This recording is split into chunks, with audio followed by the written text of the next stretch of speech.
Good morning, happy Wednesday, and welcome to the Language Confidence Project, the daily dose of language courage for people who love languages and those who really don't, but have to learn one anyway.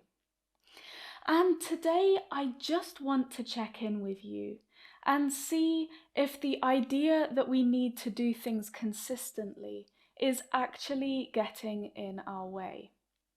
Because everybody tells us how important it is to be consistent, that success isn't about greatness, it's about consistency, that we are what we do every day. And it gets drummed into us from an early age, and that message never changes. Habits matter. But there is a real downside to the pressure to be consistent. Specifically, when we take the idea that we're doing very well to do certain things consistently, and we morph it into a narrative that we are the kind of person who is consistent, and we make it a personality trait and a standard that we consistently hold ourselves to. And that means we need to be consistent in everything in order to keep aligned with our value of consistency. And that sounds great when it works. It makes it easier for us to show up every day in our studies or our fitness journey or whatever it is.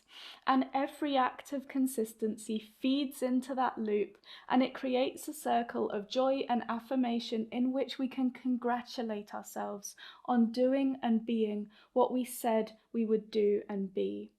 It's great in the sphere of studying and getting useful stuff done and being reliable. But now let me ask you 2 questions. Number 1, how many things have you been afraid to start or just never started because you were worried that if you did start, you'd have to do it every single day or see it right through to the end? Because you were worried that starting this thing might be like getting on a train that you can't get off until you reach the next station. How much does the mantra that we are a consistent person get in the way of the ability to experiment, to just do things for a bit and see if we like it? And if we do start, it's probably because we've created ourselves a little loophole by putting that thing into the container of a 10-day challenge or a week-long challenge. And we've told ourselves that as long as we complete the challenge, we've lived up to our consistent value. And number 2, how many things are you still doing that probably aren't serving you anymore, or you know that they're not the best way to get the results you want, but you've started, so you're gonna finish? Because you're not a person who leaves things half done, who breaks a streak, or who quits a challenge halfway through. Because deciding that you've had enough would become a direct attack on who you are as a person, rather than just a decision about what you do with your time. So my message for you today is that the ability to be consistent, to show up every single day or every single week or every single time for the things you're invested in, is truly a valuable skill. Small acts repeated over and over can bring about the most magical results.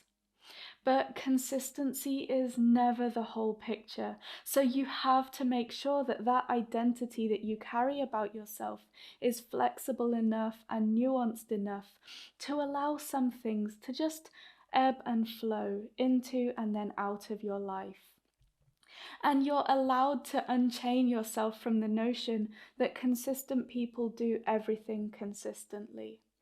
You're allowed to experiment, you're allowed to try things.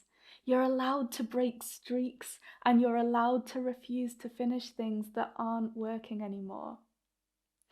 And as always, if you know someone who would love this episode or who really needs to hear this today, please send it to them.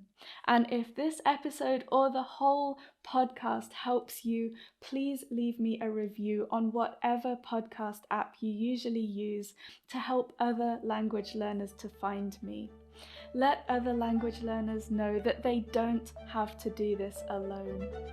Have a wonderful day, and I will see you tomorrow.